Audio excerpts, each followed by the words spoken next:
And so why are we here? The underlying theme of the Cyber Strategy Retreat for 2023 is that we want you to thrive.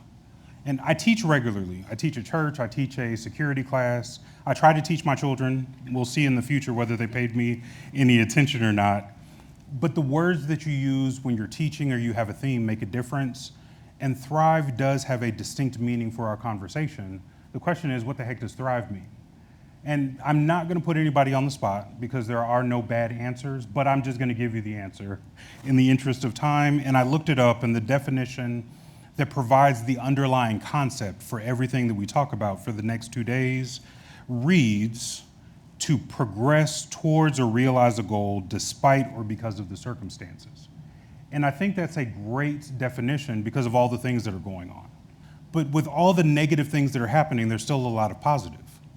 And with all of the negative things that happen in business, there is an opportunity to say, regardless of the circumstance, good or bad, I am gonna do everything in my power to make sure that my company is set up for success, whether you're an individual contributor or an owner or a director or anything else. It really comes down to decision making. One of the reasons that I'm excited that Karen is here to speak is because actually Karen, Catherine, there are a bunch of people in here who take a heart-centered approach and think about the person, not really the process or the technology as the starting point. And one of the things that I teach outside of business is the definition of love. This is not a romantic presentation, but it does help prove the point. When you're talking about love as an action, not as a feeling, it is an intentional effort to seek the benefit of whoever is the target of your love. And so I can say publicly, I love Catherine because my relationship with her has changed my life, and she's engaged and I'm happily married. This is not a romantic thing, but it's an intentional decision to seek her well-being and the things that I do as part of our relationship. And so because I love Catherine in a friendly, familial sense, I intentionally go out of my way to put her in positions for her to be successful doing what she does. I could argue that Karen loves me because I called her out of the blue and said, hey, I'm throwing a party, can you come speak? And she hopped on a plane and came down here. And that's a similar story that we could recount for a lot of people in this room. I won't go person by person because then I'll run out of time to give my actual speech.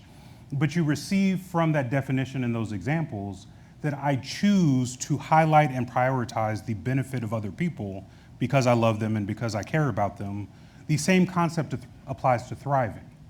I can choose to do all that I can for the benefit of the company that I support, even if the economy is down, even if we're laying people off, even if the company is crazy. In my business class, I teach my students that most businesses are not good at business, they just out-earn their stupidity. And we see that with some companies that are in the marketplace that do really stupid, crazy, insane things, but they still have really high valuations. Valuation is not equivalent to efficient operations within a business. You're just earning a lot of money and it shields some of the mistakes or the misconceptions or the poor organization or the poor management of the company. And even in the midst of that craziness, you can still set the company up to thrive. My perspective about thriving is influenced by a really good book called Linchpin by Seth Godin. It's actually the book that I read before I had my first job as an executive. And the idea with Linchpin is that you can be indispensable in your company regardless of your position or your title because of the things that you do and the value that you add, and people will find you because they know you are the person to make things happen. Again, if you take the linchpin concept or the love concept and you apply it to thriving, there is an opportunity to say no matter what, no matter who I'm talking to, regardless of how intelligent or idiotic they may be, I can choose to thrive and overcome the circumstances if they're negative, or lean into these circumstances if they're positive and produce an outcome that leads towards the goal that we seek. And so part of my opening presentation is really encouragement. If we can love each other, if we can be indispensable, and we can find a way to thrive when everything is going haywire, then we really are set up for success, and we have great opportunities to do great things, to not get discouraged, and to bring to the marketplace businesses, processes, technology, ideas, and all kinds of other things that are going to add value to the organization. I will tell you from my military service that thriving really is a decision, because I have been in a foxhole when it's very cold. I had no idea Alabama got as cold as it gets. But there were times that it was like negative 20 degrees Fahrenheit, and I'm laying in the dirt with what they call a jacket that does nothing to keep you warm, looking off into space at nothing, preparing to do that in real life because we spent a lot of time practicing. But even then, you can thrive. You know, my military basic training is probably the most difficult thing that I've ever done because their mission is to reprogram your thought process, your thinking, your emotional response, and your maturity. And it relates to the idea that under stress, people respond to their lowest level of conditioned response. And so my invitation to you is that if your lowest level of conditioned response is to freak out and go crazy, well, now you can intentionally think about, hey, how do I remain calm? You know, this car just rear-ended me and my Maserati is destroyed, or if it was a Pinto, you would have exploded, but how do I remain calm in the midst of this situation? It just comes down to your conditioned response.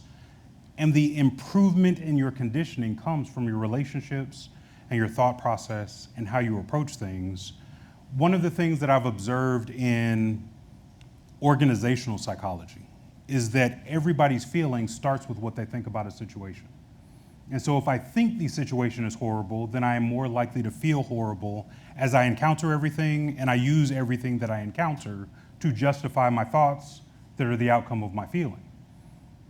If I turn it around and I say, you know what, no matter what, I'm gonna be consistent in my behavior, in my thought process, in the way that I treat people, and the way that I interact with people. Somebody could step on my blue suede shoe, they could knock a cup of water onto my laptop, all kinds of small things or large things could happen, but I don't have to fly off the handle and go crazy. I just say, hey, do I have money to replace the laptop? Is there something else we can do? Was it really an accident? But all these shootings, all these fights, all these horrible things that are happening in society are because people have a low level of conditioning that causes them to overreact in their response to whatever the input is. And because I like psychology, I've kind of leaned into how do we think differently and behave differently and act differently.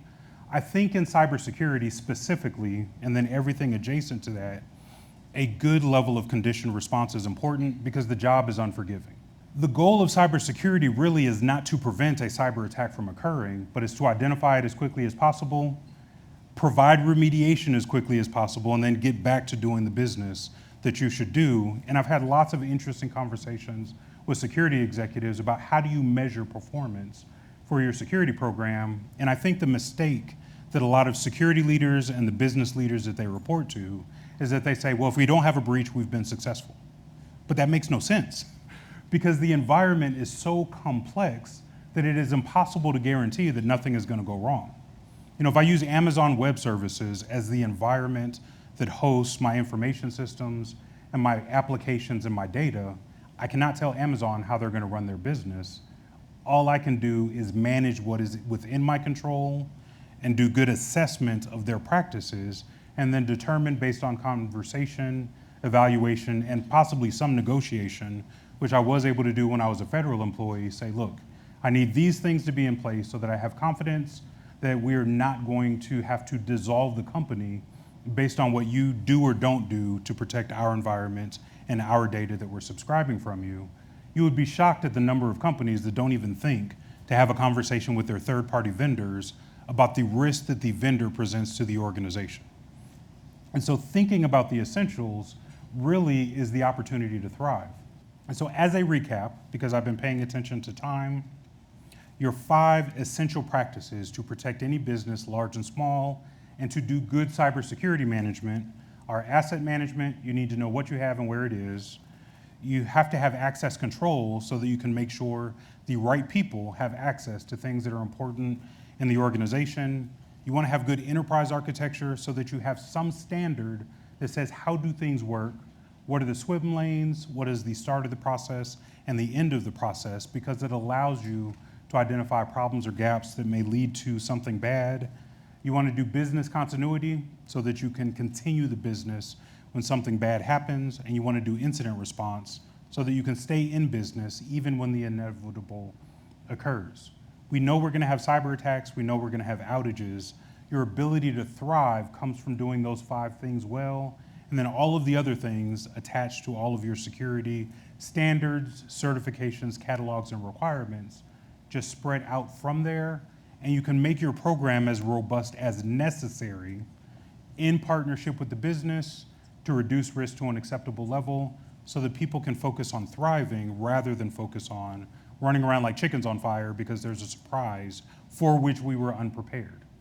And so I thank you for listening to my opening monologue, for listening to my TED Talk about reducing cybersecurity risk from a management perspective, and for all of the attention that you'll pay to all of the other speakers for the rest of today and all of tomorrow.